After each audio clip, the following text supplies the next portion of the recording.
മോഷണക്കേസിൽ കോടതി പിടികിട്ടാപ്പുള്ളിയായി പ്രഖ്യാപിച്ചതോടെയാണ് ശ്രീജിത്തിനെ തേടി കോഴിക്കോട് പോലീസ് തൊടുപുഴയിലെത്തുന്നത്.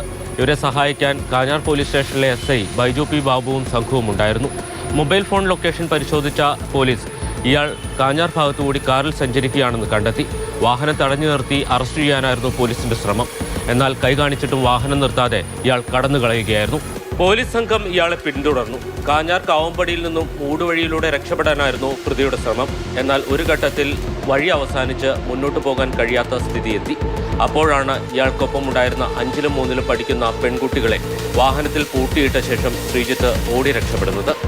വാഹനത്തിലുണ്ടായിരുന്ന പ്രതിയുടെ കുട്ടികൾ ഭയന്ന് കരയാൻ തുടങ്ങിയിരുന്നു. ഇതോടെ ഈ കുട്ടികളെ പുറത്തിറക്കേണ്ട ചുമതല പോലീസിനായി മാറി. വാഹന രജിസ്ട്രേഷൻ രേഖകൾ പരിശോധിച്ച പോലീസ് ഈ വാഹനം രജിസ്റ്റർ ചെയ്തിരിക്കുന്നത് ശ്രീജിത്തിന്റെ ഭാര്യയുടെ പേരിലാണെന്ന് കണ്ടെത്തി. ഈ രേഖകളിൽ നിന്ന് മൊബൈൽ നമ്പർ സംഘടിപ്പിച്ചാണ് ഇവരെ ബന്ധപ്പെടുന്നത്. ഒടുവിൽ SI നേരിട്ട് പോയി സ്പെയർ കീ മേടിച്ചുകൊണ്ടുവന്നാണ് ഈ കുട്ടികളെ പുറത്തേക്ക് ഇറക്കുന്നത്. സ്ഥിരം ഇയാൾ LP കേസിൽ, അത് പിടികിട്ടാപ്പുള്ളിയായിട്ടുള്ളൊരു പ്രതിയാണ്.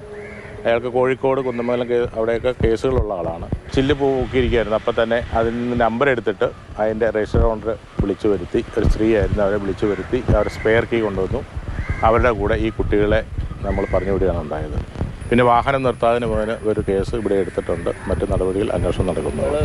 പ്രതി കുട്ടികളുമായി സ്കൂളിലേക്ക് പോകുമ്പോഴാണ് പോലീസ് പരിശോധന നടത്തുന്നത്. കുട്ടികളെ രക്ഷിക്കാൻ പോലീസ് ശ്രമം നടത്തുന്നതിനിടയിൽ പ്രതി നാട് കടക്കുകയും ചെയ്തു.